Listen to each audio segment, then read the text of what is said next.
Chers auditeurs, chères auditrices, bonjour. Dans ce podcast, nous allons parler de l'Algérie. Mon invité et complice, Arnaud Leroux, est professeur d'histoire et de géographie. Nous allons évoquer ultérieurement, avec Nicolas Oltramar, 2 romans qui parlent de l'Algérie. Le premier roman, Les Petits de décembre, de Kauter Adimi, est sorti en 2019. Et le second roman est sorti alors bien longtemps avant. C'est un roman de Yasmina Khadra qui s'intitule « À quoi rêvent les loups ?» Alors Arnaud, Les Petits de décembre, moi, à première lecture, ça m'évoque une histoire qui commence au mois de décembre, à Alger, sur un terrain vague, des enfants à qui l'on conteste le droit de jouer au foot sur un terrain vague, et c'est tout. Mais tu me dis que Les Petits de décembre, décembre en l'occurrence, pour la ville d'Alger, ça a une signification bien plus profonde.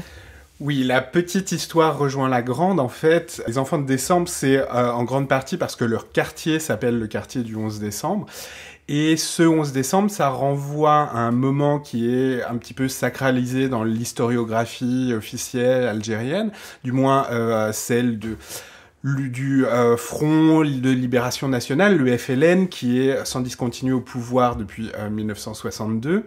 Ce 11 décembre, c'est le 11 décembre 1960, donc en pleine guerre d'Algérie, au moment où, après la bataille d'Alger, le FLN a été militairement éradiqué. Les habitants de nombreux quartiers populaires d'Alger, mais aussi de beaucoup de villes algériennes, font des manifestent pour l'indépendance le 11 décembre 1960. Alors, petite remarque, et puis aussi petite question pour nos auditeurs et auditrices. Est-ce que tu pourrais, en 2 phrases, expliquer ce que c'est le FLN ? Alors, le FLN, c'est un des partis qui s'est formé, un des mouvements politiques, qui s'est formé en Algérie et dans la diaspora algérienne en France pour revendiquer l'indépendance, et qui est devenu, au fil de la guerre d'Algérie, en fait, entre 1954 et 1962, le principal mouvement indépendantiste, et qui est devenu une sorte de parti-État après l'indépendance. D'accord. Alors dans ce roman, Les Petits de décembre, comme j'avais dit précédemment, ce mouvement de contestation, il commence par 3 enfants, ça nous en parlerons avec Nicolas, mais il faut un petit peu comprendre le contexte, les tenants et les aboutissants. Donc ces enfants, ils vont occuper un terrain vague, et ce terrain vague, il appartient à des généraux. Alors comment est-ce possible ? Et puis les généraux ont des amis, qui ont des amis, qui informent d'autres personnes, et c'est en fait ce mouvement, il est drôlement freiné. Alors est-ce que tu pourrais un petit peu nous expliquer le contexte de l'Algérie contemporaine ? Quand je dis contemporaine, c'est la contemporanéité du roman, à savoir 2016-2017. Alors, contrairement à la plupart des États arabes en 2011 qui ont été touchés par le mouvement de contestation des printemps arabes, donc la Tunisie, l'Égypte, la Syrie, la Libye, le Yémen, l'Irak, etc., l'Algérie est restée plutôt calme à ce moment-là, mais au fil des années 2010, en fait, le pouvoir politique s'est érodé, notamment autour de la personne de Abdelaziz Bouteflika, donc le président depuis 1999, choisi et allié de fait avec les vieux généraux, le vieil état-major militaire qui contrôle le pays depuis l'indépendance. Donc sa santé vacille, et avec lui, l'atmosphère de corruption, de collusion entre les élites militaro-politiques est de moins en moins supportable, et c'est ce qui va expliquer le mouvement de contestation qui éclate véritablement en 2019 en Algérie, au moment où un 5e mandat est envisagé pour Abdelaziz Bouteflika, alors que sa santé est extrêmement déclinante. Et à l'heure actuelle, donc nous sommes en 2023, qui dirige le pays ? Est-ce que tu pourrais éclairer ce contexte ? Aujourd'hui, je crois que c'est Abdelmadjid Tebboune, qui a été un candidat qui a été justement coopté par ces élites militaro-politiques, et qui a essayé une sorte de réconciliation nationale, mais la situation a assez peu évolué, et le Hirak, en fait, ce mouvement de contestation, s'est étiolé au fil du temps. À partir de 2021, il y a eu la pandémie de coronavirus qui a aidé aussi à affaiblir le mouvement par la suite. Alors, n'étant pas historienne géographe, j'ai droit aux questions naïves, hein, Arnaud. Et est-ce que tu pourrais nous expliquer un petit peu la position des militaires dans l'Algérie relativement contemporaine, 2015 jusqu'à maintenant? Tous ces militaires de carrière ou militaires en retraite, ils ont un pouvoir assez important, et nous, avec ce regard extérieur, on ne comprend pas tellement pourquoi. Alors, il y a deux choses. D'une part, la guerre d'indépendance a donné un prestige énorme à l'armée nationale populaire, donc l'armée nationale issue des rangs de l'ALN, l'armée de libération nationale. Donc le pouvoir a été, dès 1962, confié aux militaires, mais ce pouvoir qui a vacillé à la fin des années 80 a été renforcé par la guerre civile qui a eu lieu dans les années 1990, donc la décennie noire ou la décennie de plomb, donc en gros 1992-2002. Ils ont un pouvoir qui leur a été attribué par le gouvernement, mais au niveau économique, parce que tout de même l'Algérie c'est un pays riche, quelle est leur position économique? Justement, leur pouvoir politique leur donne accès aux ressources naturelles du pays, c'est-à-dire les hydrocarbures, le pétrole et le gaz, et ce sont eux qui profitent le plus de cette rente pétrolière depuis les années 60. Donc ils ont acquis au fur et à mesure, grâce à la rente pétrolière, ils se sont aussi diversifiés dans tous les secteurs, et ils sont absolument incontournables dans la vie économique du pays. D'accord. Dans le roman de Kawther Adimi, il y a aussi encore quelques vagues réflexions par rapport au terrorisme, mais ça n'a évidemment rien à voir avec le contexte des années noires. Est-ce qu'il y a encore en Algérie cette problématique du terrorisme? Nettement moins que dans les années 90-2000, même si dans le Sahara algérien, il continue d'y avoir les derniers restes d'Al-Qaïda au Maghreb islamique, qui est issu des mouvements armés islamistes des années 90, au bout de nombreuses scissions et après l'amnistie de 1999. Alors, est-ce que tu as été surpris par le choix que nous avons fait de mettre dans un même corpus les petits de décembre, Kawther Adimi 2016 et Yasmina Khadra, À quoi rêvent les loups 1999. Ce sont quand même deux problématiques différentes. Est-ce que tu vois une continuité entre les deux contextes, à part le fait, bien évidemment, que le lieu de l'action de ces deux romans soit l'Algérie? Comme tu le disais précédemment, le terrorisme n'est plus le problème essentiel de l'Algérie, comme ça a été le cas dans les années 90. Cependant, il y a un malaise qui persiste, et c'est un petit peu ce qui fait le fil rouge qui nous permet de mettre en relation ces deux romans. Alors, Kawther Adimi, c'est une jeune femme, elle a la trentaine, elle est algérienne, elle vit à Paris, elle publie à la fois en Algérie et en France. Yasmina Khadra, lui, il doit avoir la bonne soixantaine. Je crois qu'il vit aussi en France. Mais lui, à la différence de Kawther Adimi, c'est un homme qui a été dans l'armée. C'est un ancien militaire qui a pris sa retraite et qui, quand il nous parle du terrorisme dans le roman À quoi rêvent les loups, sait de quoi il parle, puisqu'il était du côté des militaires. Est-ce que tu veux nous dire quelque chose, là? Yasmina Khadra, il montre les actions militaires sans phare dans ce roman. La décennie de plomb, on la connaît en France avant tout à cause des attentats qui ont été perpétrés à Paris, mais justement, et aussi les massacres de civils perpétrés par les différents mouvements islamistes, mais l'armée s'est aussi appuyée sur des milices, mais l'armée a aussi perpétré des exactions contre les civils, et ces exactions ont nourri en fait la soif de revanche des islamistes, qui a alimenté la dynamique de la violence dans la seconde moitié des années 90.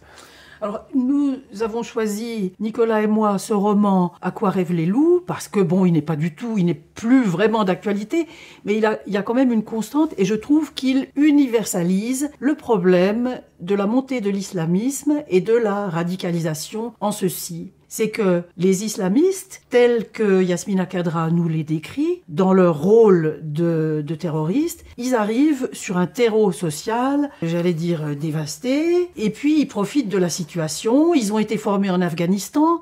Bon, toi, tu vas savoir nous en dire plus là-dessus. Oui, et les islamistes, ils se sont avant tout développés dans la société algérienne à partir de la fin des années 80, donc avec le retour des anciens combattants qui étaient partis en Afghanistan en 83-84, mais aussi dans une situation économique assez difficile.